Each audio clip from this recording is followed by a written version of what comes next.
I was kind of informed about 20 minutes ago that I'm giving the class, but we're always firemen ready to make this louder, slide down the pole. So, I'd like to speak about today Srila Prabhupada's coming to New York City in 1965. He arrived here in late October, and it was practically a full year until he established formally the International Society for Krishna Consciousness in July of 1966. But even then, it was just a small little storefront in a fairly better neighborhood than the Bowery where he had been previously. So we all know what Srila Prabhupada did and has done, and how his movement is expanding and has expanded all over the world. Even non-devotees recognize Srila Prabhupada's extraordinary greatness, that he could do such things with no backing, no real monetary assets, and at a very advanced age is something extraordinary in the history of the entire world. One thing, anyone who has small children who can't, stay silent, we have a big Sunday school downstairs, and we have a big area where everybody can just run and jump and frolic to their heart's content. So please, for the sake of everyone who is here trying to listen, if your kids can't handle it here, please go downstairs. Thank you. So there's a biography of Srila Prabhupada called Prabhupada Leelamrita, and it's in many, many volumes. And the particular volume called Planting the Seed, it's an entire book that describes Srila Prabhupada's activities here in New York in that just one year. So there's a chapter called It Will Not Be Possible to Assist You. Srila Prabhupada was asking for help from godbrothers of his own spiritual master in India, from big politicians in India, and also from wealthy industrialists in India, anybody and everybody he could, to try to help him in trying to establish a temple here in New York City, but all of them withdrew in silence. And as tomorrow here in New York City, we are welcoming, whether we like it or not, a polar vortex, extremely cold temperatures, and even some snow is predicted. So that winter of 1965 to 1966 was one of the snowiest and coldest winters in New York City on record, since they've been keeping tabs of such things for the last 150 or 60 years or so.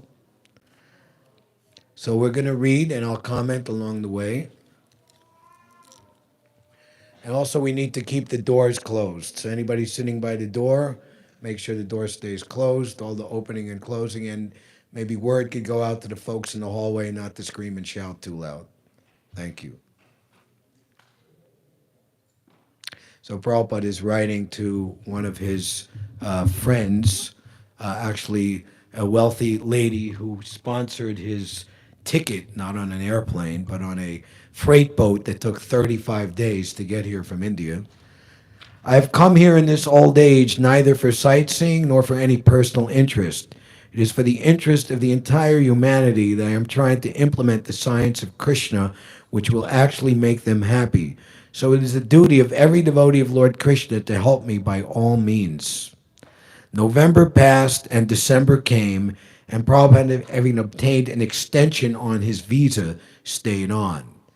Now, Prabhupada had an offhand, kind of an obscure contact, a impersonalist, self-styled yogi who had made it big for himself and had a penthouse apartment on the Upper West Side and maintained a yoga studio in the business district of the Upper West Side, West 72nd Street, on the corner of Columbus Avenue, a block away from Central Park, and a further block down to the IRT 123 subway trains. So they were at odds philosophically, and ultimately he was shifted to a windowless room on the fifth floor of this building which was a yoga studio. And he had a little tiny office, which was his place to stay. No proper bathing facilities, no proper kitchen. There's the sink and the toilet. Boss. So Prabhupada daily had to walk from the corner of Columbus and West 72nd Street to Amsterdam to West End Avenue to Riverside Drive and 3 blocks north, beginning the end of October or beginning of November. All the way he had to do that until mid-April of 1966, so nearly 6 months walking back and forth in the wintertime.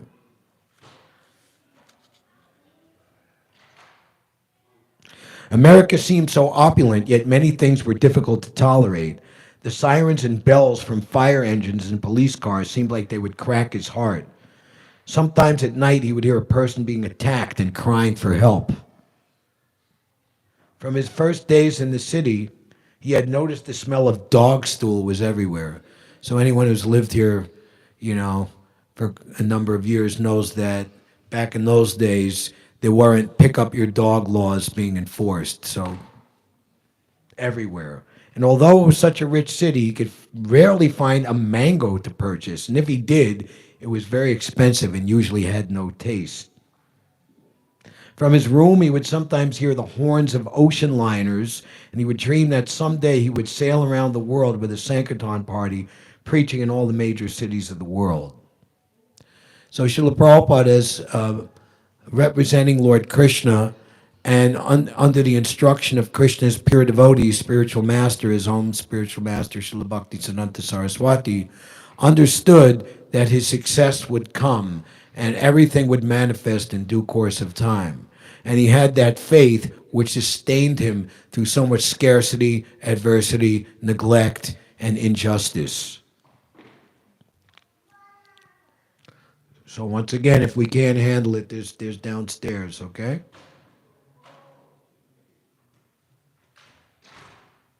The weather went below freezing, colder than he had ever experienced in India.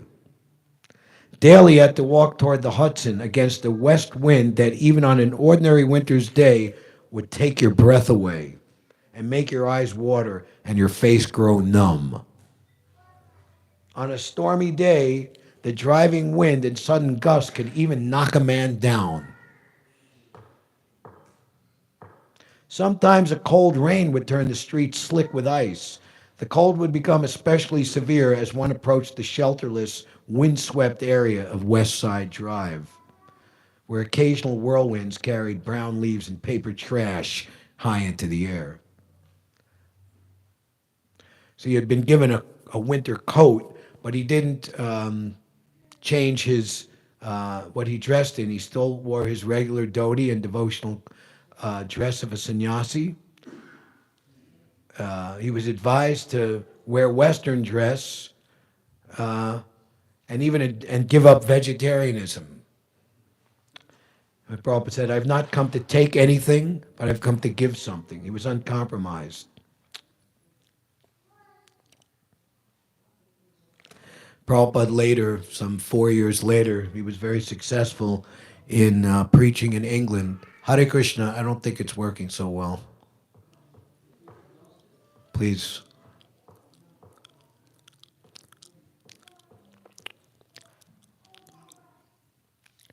The reporters in the Heathrow airport, they were, "What have you come here for, sir? We have our own way of life. We have our own religion." And Prabhupada said to them in a very respectful and gentlemanly way, "Your country colonized and subjugated our country for over 200 years and took and stole everything of value that you could possibly find. But I have come here to give you what you forgot to take, the greatest treasure, for free." End of discussion. Defeated. Humbled.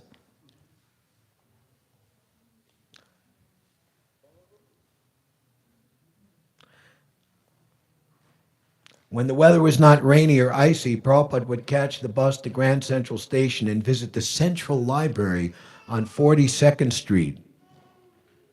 His Srimad Bhagavatams were there, some of the same volumes he had sold to the U.S. Embassy in New Delhi, and he took pleasure in seeing them listed in the card catalog and learning that they'd been regularly checked out and read.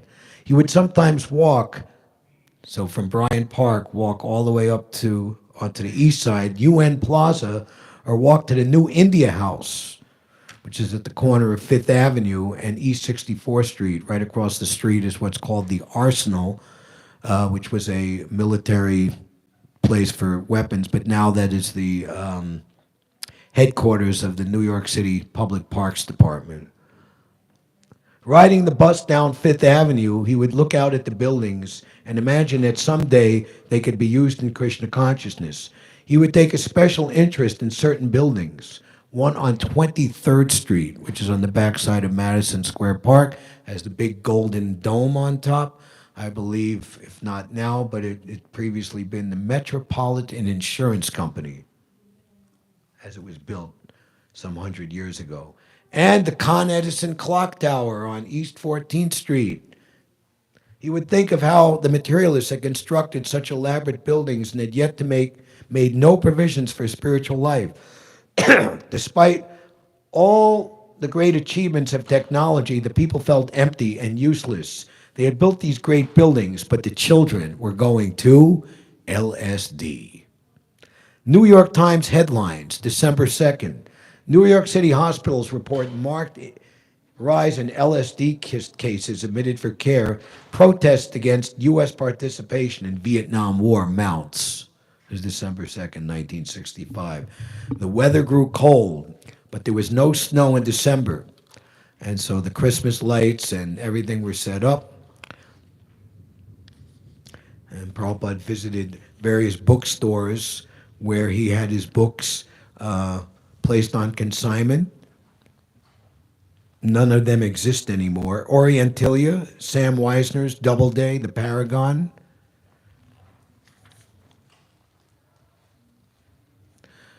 So he had a friendship with the then Prime Minister, Bahadur Shastri, but he passed away suddenly of a heart attack in January of 1966. So he had hoped that he would have funds secured. He had spotted a empty building. It's still there, actually, in the same architectural style, unchanged, 143 West 72nd Street. And Prabhupada wanted to purchase the building. At that time, it was for sale for $120,000. You can imagine. Three-story building with frontage space for anything, restaurant, etc. So no one would assist him, and the plans for that building fell through. Meanwhile, blizzards struck the city. January 22nd. While Prabhupada prayed to receive Radha and Krishna in New York, a snowstorm hit the city. That morning, Srila Prabhupada had never perhaps ever seen snow, woke and thought that someone had whitewashed the side of the building next door. Not until he went outside did he discover that it was snow. The temperature was 10 degrees.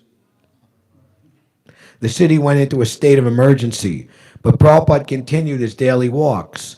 Now he had to walk through heavy snow, only a thin dhoti beneath his overcoat. So Srila Prabhupada's shoes, which we're keeping as a worshipful relic in the museum, you can see through the window, the shoes that he wore from India, those were the shoes that he's making these walks through the snowstorm.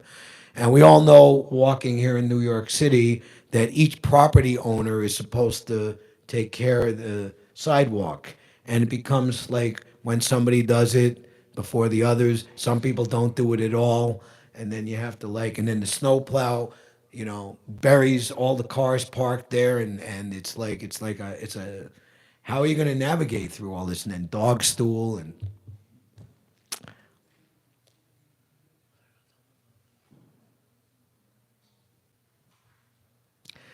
So Prabhupada is walking along, and Broadway, we know they had that medium in the middle area, and they have like little benches you can sit on in between the traffic lights.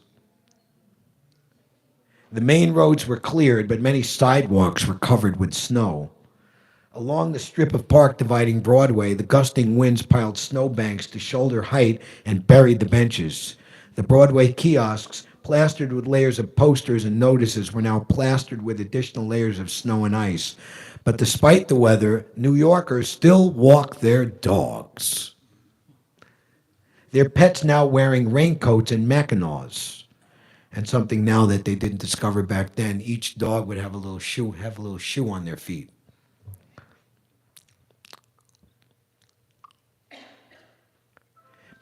Seeing dogs pampered by their American owners left Prabhupada with a feeling of surprised amusement. Anyway. Then again, 8 days later, January 30th, the East Coast was hit by severe blizzards. 7 inches of snow fell on the city with winds up to 50 miles an hour. JFK was closed, as were train lines and roadways into the city. For the second time within 8 days, a state of emergency was declared.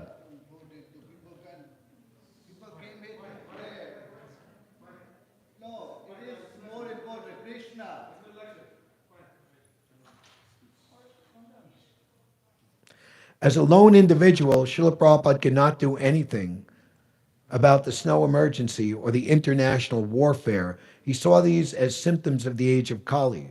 Although there would be misery in the material world, but if he could bring Radha and Krishna to a building in New York, nothing was impossible for the Supreme Lord.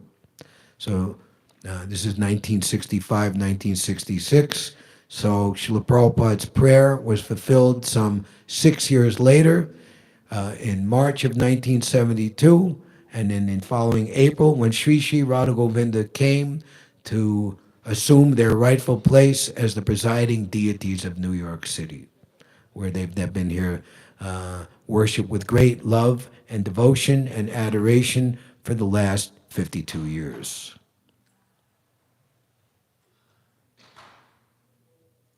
Nothing was impossible for the Supreme Lord. Even in the midst of Kali Yuga, a golden age could appear and people could get relief. If Americans could take to Krishna consciousness, the whole world would follow. Seeing through the eyes of Scripture, Srila Prabhupada pushed on through the blizzard and pursued the thin trail for support of his Krishna consciousness mission.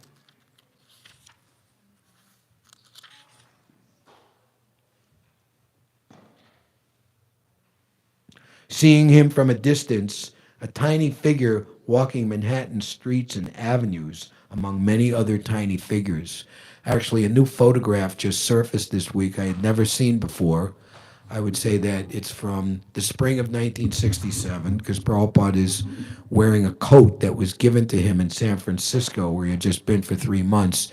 And Prabhupada is walking just north of the main statue in Columbus Circle, maybe 150 yards into Central Park. So walking Manhattan streets and parks, we come upon only the external appearance of Srila Prabhupada. These days of struggle were real enough and very difficult, but his transcendental consciousness was always predominant. He was not living in Manhattan consciousness, but was absorbed in dependence upon Krishna. Just as when the Jaladuta had suffered, on the Jaladuta he had suffered his heart attack, his reading of Chaitanya Charitamrita had supplied him the nectarine of life. He had already succeeded, certainly wanted to provide Radha and Krishna a temple in New York, but his success was that he was remembering Krishna even in New York City in the winter of 1965 to 1966, whether the world recognized him or not. So a devotee has faith that by engaging in Krishna's service, all success will be there, but it's according to Krishna's plan and on his own time schedule. Srila Prabhupada, when he was in London, in triumph, all the newspapers wanted to interview him. He was famous wherever he went. He had a temple in the heart of the just near the British Museum in the most prestigious part of London, Bloomsbury. Prabhupada would remark later. He said to his disciples, when I was a boy, he grew up in the British controlled India as a young man. He's born in 1896. I always dreamed of going to London. I always wanted to go. And now Krishna has fulfilled that desire. It just took some time.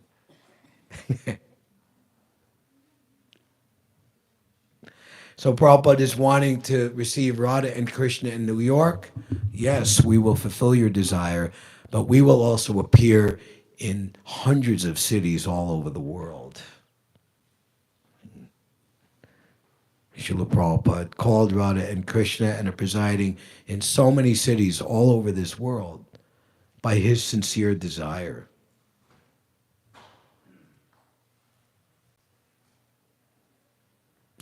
One time Srila Prabhupada was asked, how do you do it? How do you make all of this happen? So many people come to become your disciples. There's so many books, so much Lakshmi is coming, everything. And what was Prabhupada's reply? Oh, that's very easy. All I have to do is think of and remember Krishna, and Krishna does everything else. So not a day went by when he did not work on Krishna's book, Srimad Bhagavatam. And not a day went by when he did not offer food to Krishna and speak on Krishna's philosophy of Bhagavad Gita.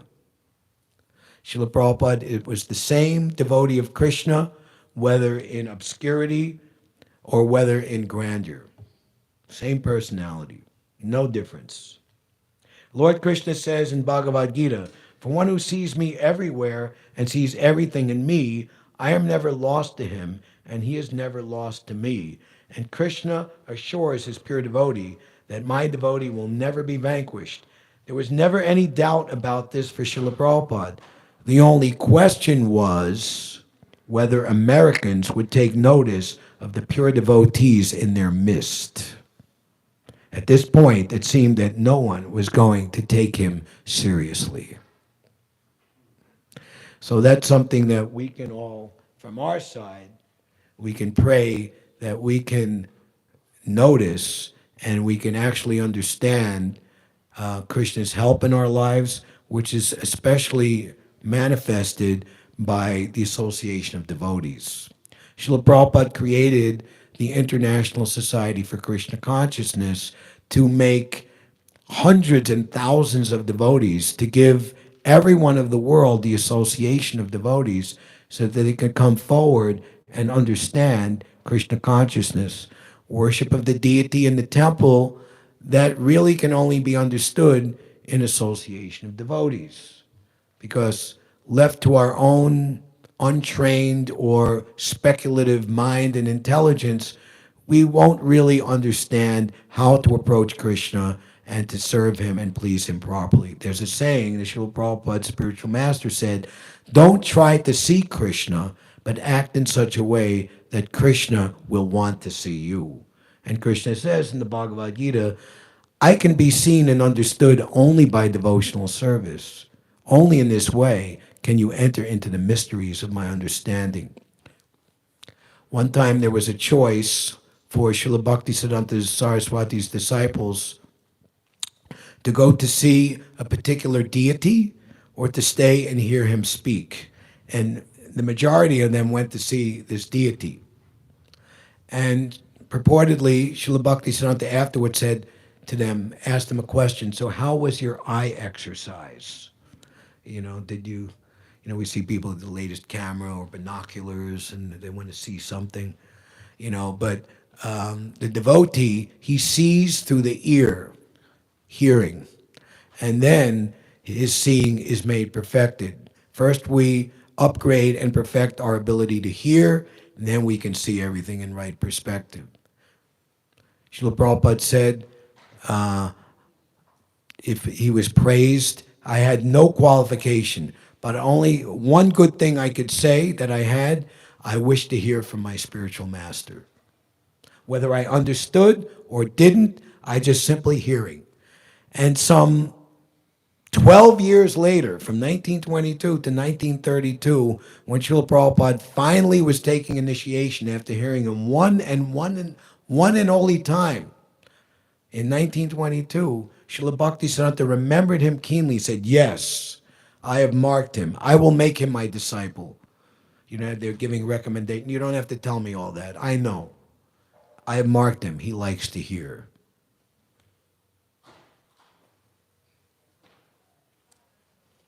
So Srila Prabhupada has written many nice things about how one becomes eligible to be empowered by Krishna and becomes fit to be empowered by his special potency that he can spread devotional service and love of Godhead.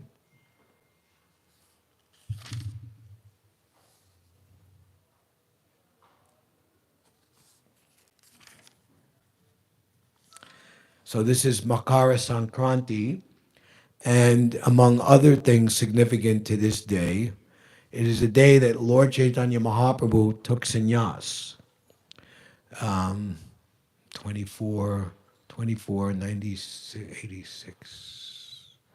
What's 1486 plus 24? What year is that? 86, 2000, that 2000, that 1510? Is that right? Yeah? 1510. Yeah, but we have our accountant here. I'll trust his version. So some 514 years ago on this day, Lord Chaitanya Mahaprabhu took sannyas. And of course, he did that to set the standard for acharyas and devotees who wish to distribute Krishna consciousness in this age. They should follow his example. So after taking sannyas, Lord Chaitanya embarked on a 6-year tour throughout the entire continent of India, especially southern India, and distributed the Sankirtan movement. Here's a description. When Lord Chaitanya Mahaprabhu would chant the holy name, whoever heard Lord Chaitanya chant would also chant the holy names of Krishna. In this way, they all followed the Lord, very eager to see him. After some time, the Lord would embrace these people and bid them to return home after investing them with spiritual potency. Being thus empowered, they would return to their own villages, always chanting the holy name of Krishna, sometimes laughing, crying, and dancing. In other words, they were elevated to the stage of ecstatic love of Godhead, and they were exhibiting transcendental symptoms of ecstasy in their body. Real symptoms, not make-believe like actors or sahajiyas. Sahajiya means cheap imitator, charlatan, quack.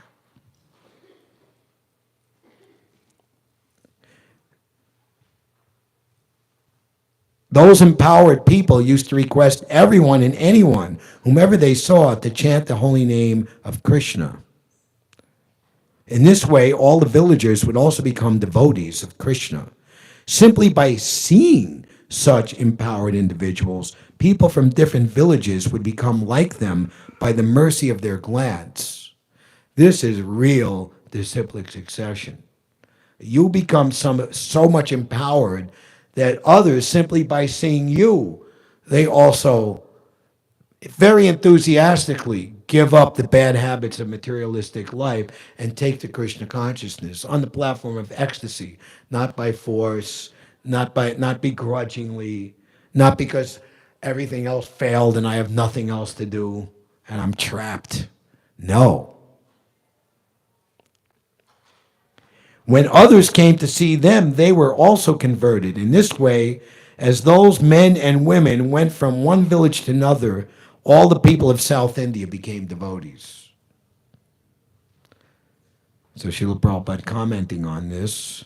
This was written by Krishnadas Kaviraj Goswami in the year 1616, some 106 years later after this, which he had heard of these things from his spiritual master, Srila Raghunath Das Goswami, who is one of the most intimate. The pure devotee's intimacy also makes him infinite in that he is fit to be worshipped by everyone in the entire universe.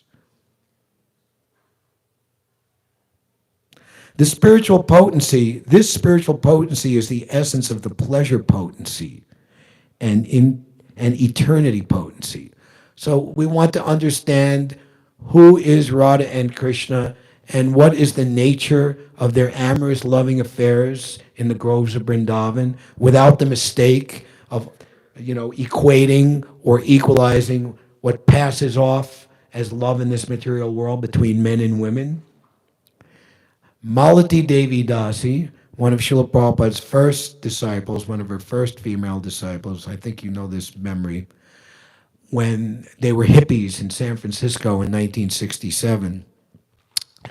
And Srila Prabhupada was greeted. This was Srila Prabhupada's first airplane trip, New York to San Francisco, on a Pan American flight.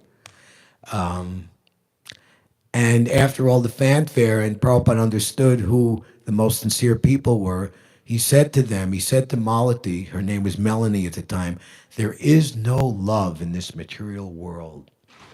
Love is for Krishna. And in commenting on this, that she was interviewed some 20 years later or even 30 years later in the mid 1990s, and said, this was just had such a profound effect on me because we were hippies. And the whole thing was love, love, love, peace and love, free love, I love you. We were looking for love, but we had never found it for so many reasons. And, Srila Prabhupada, the way he said it, was such deep realization, and not just there's no love in the material world, but showed us how that love is for Krishna. And he showed us that he was in love for Krishna. And Srila Prabhupada was so irresistible. And we wanted to be, and he encouraged us, yes, you can be on the same platform that I'm on. Many devotees said that, simply by Prabhupada's glance, he understood my entire material sojourn over countless eons in this material world and saw me for who I really am and are meant to be. And no one else had ever been able to even hint at such a things. And that, you're just like me. You're a luminous, bright, glorious, pure devotee, but now you're just covered and you just follow this process. You follow the instructions that I'm giving you, and you will become like this very, very soon. And Malati, she felt this relief. Wow, there's no love in this material world. I don't have to try for it. I don't have to search for it anymore because it's nowhere to be found. It was such a relief, not a disappointment. By these two potencies, one is empowered with devotional service. Lord Krishna himself, or his representative, the unalloyed devotee, can mercifully bestow these combined potencies upon any man. So we glorify the spiritual master in the Astakam of Srila Vishwanath Chakravarti Thakur, who appeared in the 1600s. And he's glorifying the spiritual master being absorbed in the Sankirtan movement of Chaitanya Mahaprabhu, of distributing Krishna consciousness via chanting and dancing, Mahaprabhu Kirtan and Nitra Gita, and absorbed in the temple worship of Sri Sri Radha and Krishna and engaging his disciples in such worship,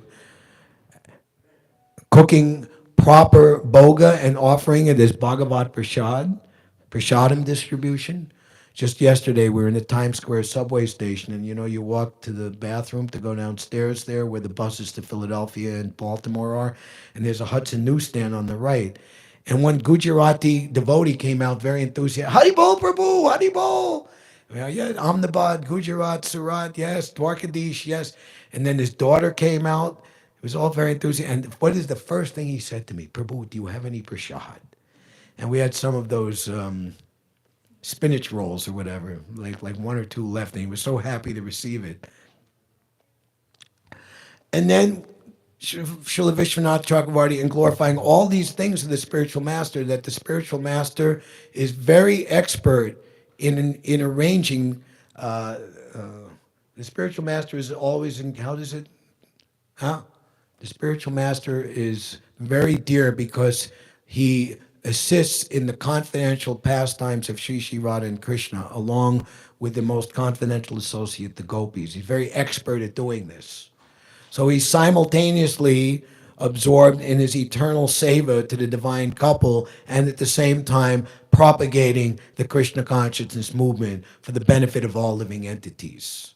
This is how we can actually understand Sri Sri Radha and Krishna, by engaging in the preaching movement, the distribution movement of Krishna consciousness, which is canopied completely on all levels as the Sankirtan movement, which is primarily based on chanting Hare Krishna.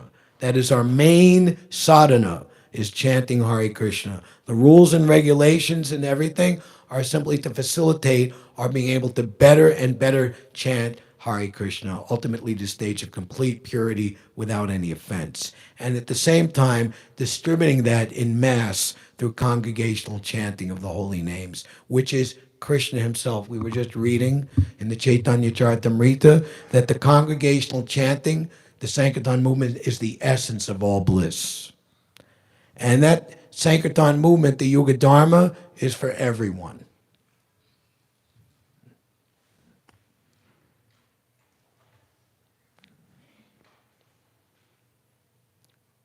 The unalloyed devotee can mercifully bestow these combined potencies upon anyone. Being thus empowered with such potencies, one can become an unalloyed devotee of the Lord. Anyone favored by Lord Sri Chaitanya Mahaprabhu was empowered with this bhakti shakti. So that Prabhupada is in obscurity and difficulty through this first 10 months in New York City. Prabhupada was, he was just being held for the right time and for the right people to come forward.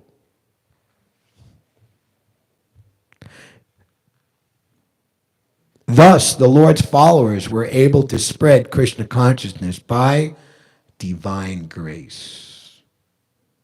So we describe the Acharya, we address him as his divine grace. And in order to become an empowered preacher, one must be favored by Lord Sri Chaitanya Mahaprabhu or his devotee, the spiritual master. One must also request everyone to chant the Maha Mantra. In this way, such a person can convert others to Vaishnavism, showing them how to become pure devotees of the Supreme Personality of Godhead. Lord Chaitanya Mahaprabhu asked Ramananda Roy, who is the topmost Vaishnava? The reply, simply by seeing him, one is inspired to chant the holy names of Krishna. That is why it's very nice to wear devotional dress. All the time, people see me, Hare Krishna, because we're dressing as Srila Prabhupada desired, and we remind people of Krishna. We remind people of the Hare Krishna movement. Just that alone. What to speak of trying to get your consciousness to some type of satisfactory platform, or even more than that, how much you can remind people of Krishna.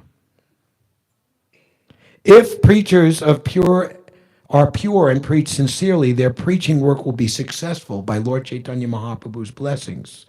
The members of this ISKCON society must always remember that if they stick to the regular principles and preach sincerely according to the instructions of the Acharyas, surely they will have the profound blessings of Lord Chaitanya Mahaprabhu, and their preaching work will be successful everywhere throughout the world.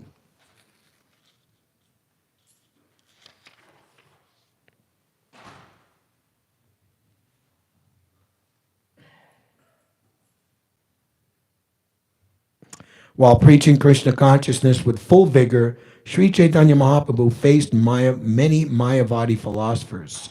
Similarly, we are also facing opposing swamis, yogis, impersonalists, scientists, philosophers, and other mental speculators, agnostics, atheists, and by the grace of Lord Krishna, we successfully defeat all of them without difficulty. So having our feeling and our sentiment in the right place is very, very good.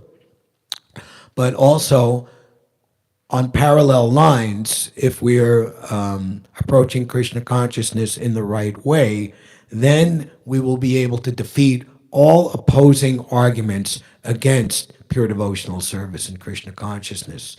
This is very important because people in general, especially in this age of Kali Yuga, have been infected or, let's say, diseased by many atheistic and demoniac ways of thinking, philosophies, ways of life. So we have to show them the errors in their way. And of course, it's not just defeating by argument, but also by lifestyle and good natured behavior. Srila Prabhupada was also asked, or the question, how will you recognize a Vaishnava? Of course, we just said one who immediately reminds them of Krishna and inspires them to chant the holy name. But Prabhupada said, in this, to this particular question, time and place, he would be a perfect gentleman. So that the person, just like Srila Prabhupada, when he met his spiritual master, he was a staunch follower of Mahatma Gandhi and the independence movement to free India from the tyranny of British rule. And we all know so many terrible things the British did to the people of India, especially in Bengal, for so many decades and centuries. So people in general, the intelligentsia of the day, the people's cause for independence, this was God Himself. So, and so sincere was Srila Prabhupada that he had given up his diploma. He had worked as a student in a very prestigious British-controlled college, Scottish Churches College. I believe it's still there to this day in Calcutta. Yes, you have passed nicely. Come for the diploma. He boycotted the graduation day. I don't want your diploma. He could have had, a very high-placed civil servant job in the British government, could have been making big money. He gave it up. Would you or I do that? So upon meeting his spiritual master shortly thereafter, he immediately told him, you are an intelligent young man. Why don't you spread Lord Chaitanya's movement all over the world? The first instruction is the same as the last instruction. Some 14 years later, 2 weeks before Srila Bhaktisiddhanta Saraswati left this world, in humility and in distress, Srila Prabhupada is writing him, my dear Guru Maharaj, you have many disciples, they're sannyasis, they're brahmacharis. I'm a married man, I'm a householder, I have responsibilities. I cannot serve you directly. Is there anything I can do to serve you directly? I think you should turn yourself into a very good English preacher to inculcate the novel impressions of Lord Chaitanya Mahaprabhu to those who are not conversant with the already established members. This will do good to you and to those who will help you. That instruction is benefiting us because we are those who are helping Srila Prabhupada even to this day and beyond. Srila Prabhupada immediately recognized this as the first instruction. And there was no doubt as to what the meaning of his life would be. And this instruction, solidified in this way, would sustain him through everything that would come. The dissolution of his spiritual master's mission. Srila Prabhupada, in November 1977, he's about to depart the planet. He's telling, my spiritual master left this world disgusted because his disciples were fighting amongst themselves and not following his instructions. And he even said, I wish to preach 10 years in the United States, but my life has been cut short because of infighting in the Gaudiya Math. So devotees have remarked that Srila Bhaktisiddhanta got that plus 2 more years, 12 years, 1965, through Srila Prabhupada, through his disciple. And on the last parikram of Mayapur during Gaur Purnim time in 1936, he made the prediction, Srila Bhaktisiddhanta, that no matter how long into the future it might take, one of my disciples will cross the ocean and bring back the entire world. So,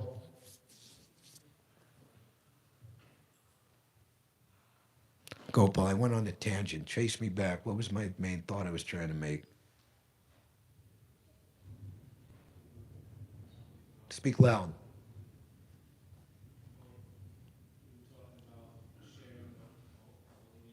Yeah, okay. So Srila Prabhupada gave up his diploma, and Okay, and Srila Bhaktisiddhanta is telling that and brought up the argument. He's meeting for the first time. Who will hear your message of Lord Chaitanya and Krishna consciousness? We are a subjugated nation. And this is what all the intelligent people thought. First, we get rid of this tyranny. Then India can stand on its own, will be a respected nation again. Then we can talk about our culture and our Vedic culture and all these things. And Srila Bhaktisiddhanta defeated him, saying that Krishna consciousness was so important, so exclusively important, it doesn't depend on who rules. And even India won its independence, and what was the first Indian government stressing under Pandit Nehru? This religious sentiment to the people, it's holding us back. We will make the factory the new church, the new temple. So that was another thing that Prabhupada had to deal with. The dissolution of it in 1937, the dissolution of the infighting of his spiritual. Imagine that ISKCON splinters into so many fragmental pieces and we don't have a cohesive movement anymore. And we don't have the shelter of ISKCON. We don't have the shelter of this temple anymore. Imagine how that would affect our lives. Then World War II comes. India, because they're part of Britain, okay, the Axis powers, Nazi Germany is attacking. They're attacking Calcutta. They're bombing. Imagine they're bombing New York City. And then independence, World War II is over. And the government is like, we don't want anything to do with this. That's old school. We're going to now copy the Western ways. His family wasn't supportive. How many of you were married and you're both husband and wife are on the same page? Yes, we're both into Krishna consciousness. His wife, yes, I'm pious, I'm vegetarian, but preaching and endeavoring to spread Krishna, that's carrying it just a little bit too far, don't you think? And he's getting older. 1950, he's 54 years old. And then his family life completely falls apart in 1958. He realizes that there's not going to be any help. His spiritual master is appearing to him in dreams, take sannyas, take sannyas. And then finally, in 1959, at the age of 63, he finally does that. It doesn't improve his material situation. He doesn't have more money because of that.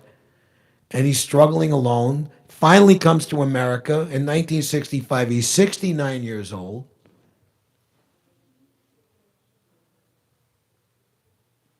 A devotee is never, ever swayed by neglect, injustice, insult, lack of scarcity, lack of support. He just keeps going with full trust in Krishna. The secret of success in spreading Krishna consciousness is faith in the order of Guru and Krishna.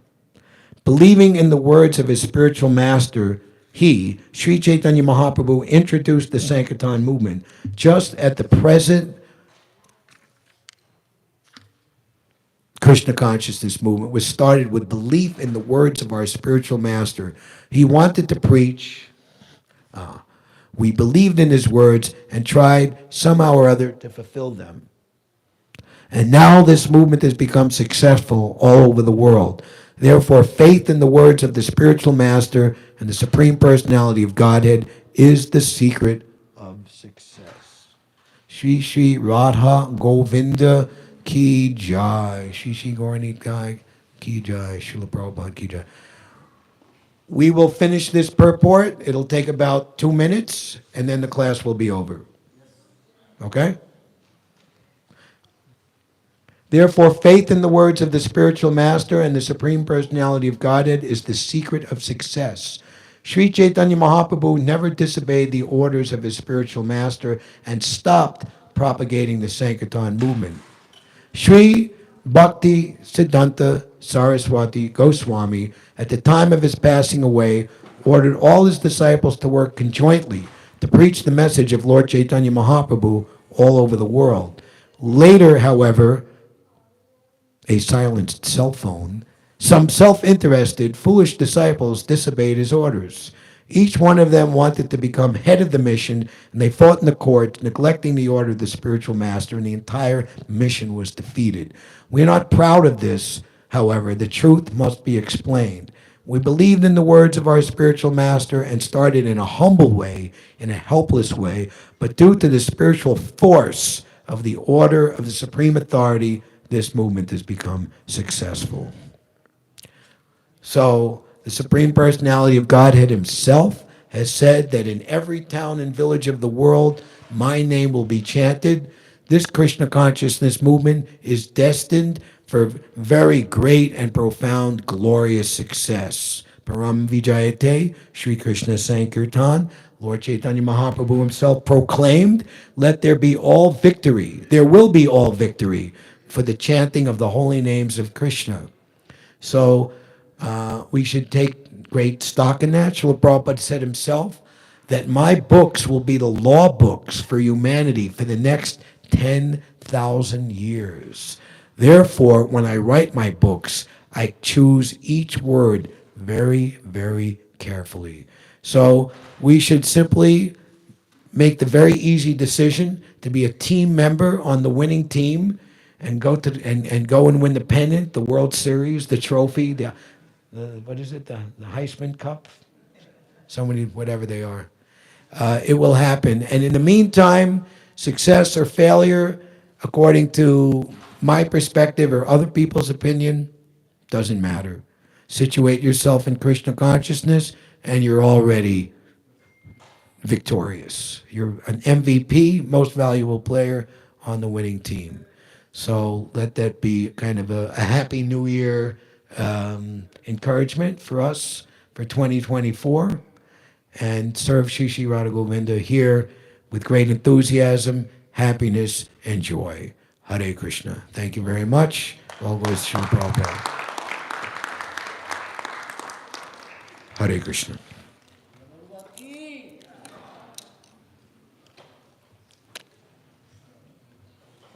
Turning off here.